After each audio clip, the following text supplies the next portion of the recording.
Hello everyone, it's that college football guy here with another video. Yeah, it's early. I got started early to get out of Pennsylvania last night. Now I'm here at a little mom and pop truck stop in Cayuga, Indiana. Heading to Atlanta tomorrow. Probably run out of, I'm barely get there before I run out of hours driving.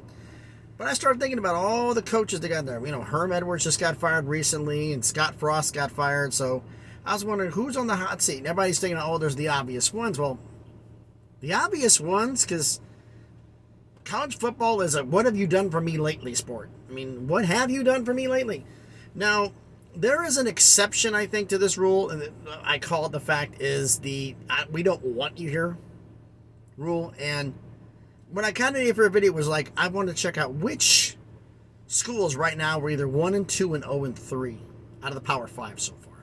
I'm going to do that today, and then tomorrow I'm going to do one for our 3 conferences we did predictions on, unless you want to do all 5 of them. I was going to do the 3 we did predictions on, which was the Mountain West, the American, and the Sun Belt. And go in those and see who's got a losing record. We may just do all of them. Let me know down in the comments what you'd like me to do. But I went on there, who's 1-2 and 0-3 in records, who's bad. And those are the ones who, ironically, are the ones who seem to be the ones who are in danger of getting fired. There's only one coach I saw in the hot seat that doesn't qualify in that. That's Brian Harson at Auburn. He's 2-1, but that one was a big one getting blown out by Penn State. Now he could right the ship.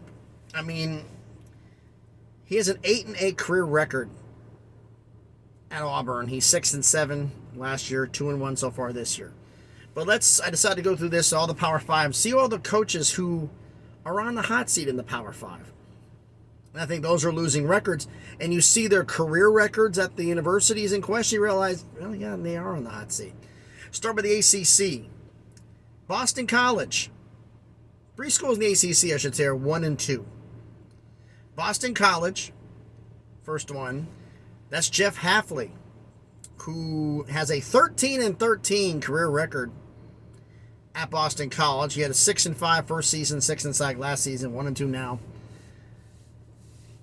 He's only been there 2 years. He might be on the hot seat. He might not be. I think Boston College will probably give him a little more time. But then again, and who have you done for me lately? Who knows? Then you have Scott Satterfield, who is listed on a lot of people's hot seats. He's coached 3 seasons so far at Louisville. He's in his 4th. He's 19-21 career record at Louisville. 8-5, 4-7, and 6-7. His first year was his only winning season. Yeah, he's on the hot seat. Then there comes the guy who he's on the hot seat only for the fact as many people have stated, if the university even cares about football. That's Georgia Tech and Jeff Collins. Because Jeff Collins is 10-27 at Georgia Tech. 10-27. 3-9, 3-7, 3-9.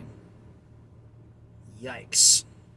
But he may not be in danger of being fired, folks, because if they don't care about football, and I've heard a lot of rumors, and the rumor going around that the sensational one, Dion Sander. When I hear Dion talk about wanting another job, I don't think Dion wants to do that one. I think if Dion's going to go pro, he's going to go to the big Power 5. He's going to go to his alma mater. He's going to go to Florida State. Georgia Tech and other places, no, they don't. No. And go against his alma mater, I don't see that. Man, that sun is bright. But let's go into the Big 12. Only one coach in the big university. One university's got a losing record. And that's West Virginia, and that's Neil Brown. Like it was that hard to figure out. Neil Brown is 18-20 career record at West Virginia. 3 seasons there, 5-7, 6-4, and 6-7. Only one winning season. That was the COVID year. He is definitely on the hot seat. 1-2 to start the season. He's going to be in trouble. Now there's 2 schools in the Big 10 that have losing records. One of them already got rid of their coach, and that's Nebraska, who were 1-3, and Scott Frost got fired.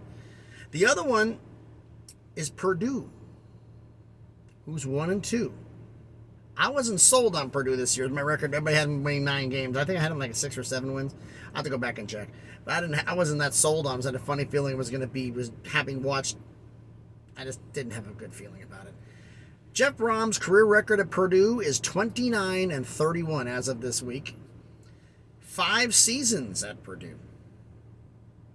7-6, 6-7, 4-8, 2-4 in the COVID year, and then 9-4. So he's had 2 winning seasons.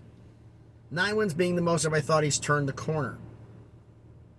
I don't think he's in danger of being fired. He's kind of in Jeff Haffley's spot. Jeff, for not being there, and Jeff, unless he falls flat on his face this year, does like a 3-win season, I don't see him getting fired. But this is college football. What have you done for me lately? Let's go to the Pac-12. 2 schools have losing records. One has already got 1-2, and they fired their head coach. That was Arizona State, and Herb Edwards was sent out earlier this week.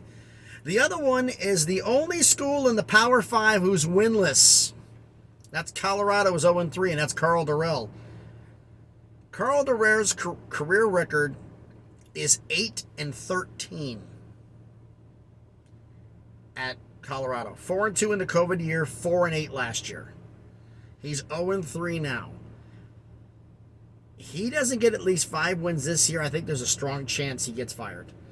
I don't want any of these coaches to be fired, but I'm just giving you realistically what the odds are of some of this stuff happening.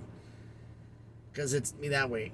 And the other coach who's on there, the only coach with a losing record in the SEC, that's Shane Beamer at South Carolina. He has an 8-8 career record after going 7-6 last year in his full season. I don't think Shane's in any danger of getting fired. Not this year. Next season, different story. But if South Carolina would fall on their face and go 3-9, 2-10, maybe. But yeah, those are, you got 1, 2, 3, 4, 5, 6, 7 coaches with Brian Harson makes 8 coaches who I think are on the hot seat in the Power 5 who are in danger of being fired. Everybody's got a losing record. If you look at everybody's record, Jeff Haffley's 13-13 at Boston College. He's only been there 2 years. I think he's going to get another year. You know, South Carolina, Shane Beamer's 500, 8-8 for a career. I think he's going to get another year. Karl Dorell's only been there 2 years. He's only had 1 full season, even though he's 8-13. I think he's going to get another shot at it. But I mean, there's some coaches here who are on the hot seat, folks, who are in dangers of being fired. Wow. 2 are already out the door. Of any of these coaches, Jeff Haffley, Scott Satterfield, Jeff Collins, Neil Brown, Jeff Brom, Karl Dorell, Shane Beamer, Brian Harson. Are any of those coaches, do you think, are going to get fired during the season? And if so, let me know down in the comments. Let me know down in the comments what do you think. And I want to get an answer in the comments from everybody here. Do you want me to do the entire group of 5 or just the 3 conferences I did the season previews of? Like I said, the American, Mountain West, and the Sun Belt. Let me know down in the comments what you want me to do. I'll do that tomorrow, along with the fact that I'll be doing a preview, this tomorrow's Wednesday, of the Thursday games. I'm doing them a day early. I do the previews of the games a day earlier than them. Because of truck driving, I may not have time to do a preview show before the games kick off. It all depends on my schedule. And sometimes I can't guarantee it. That's the reason why I do these a day early. So that's the only reason for that. But I'll be doing, there's 3 games scheduled for Thursday, 3 games on Friday, and the rest of them's on Saturday. So tomorrow I'll do the preview for the group of 5, as well as the preview for those 3 games that are on Thursday. Like I said, let me know down in the comments what you think. Who do you think is going to get fired and when, and which ones of the group of 5 you want me to do. So please let me know down in the comments. And as I've said this before, please like and comment. It helps the algorithm. It helps the analytics. It helps it get seen. So please do it. I appreciate everything. If you like the video, subscribe to the channel. Let's see if we can get this channel to grow. I really appreciate everything and all the interactions from all of you. So thank you everybody for watching this video. Hopefully I don't get blind from the sun over here. Try to go to bed early, which with the sun up is going to be fun. But thanks everybody for watching the video, and as always, please be good to each other.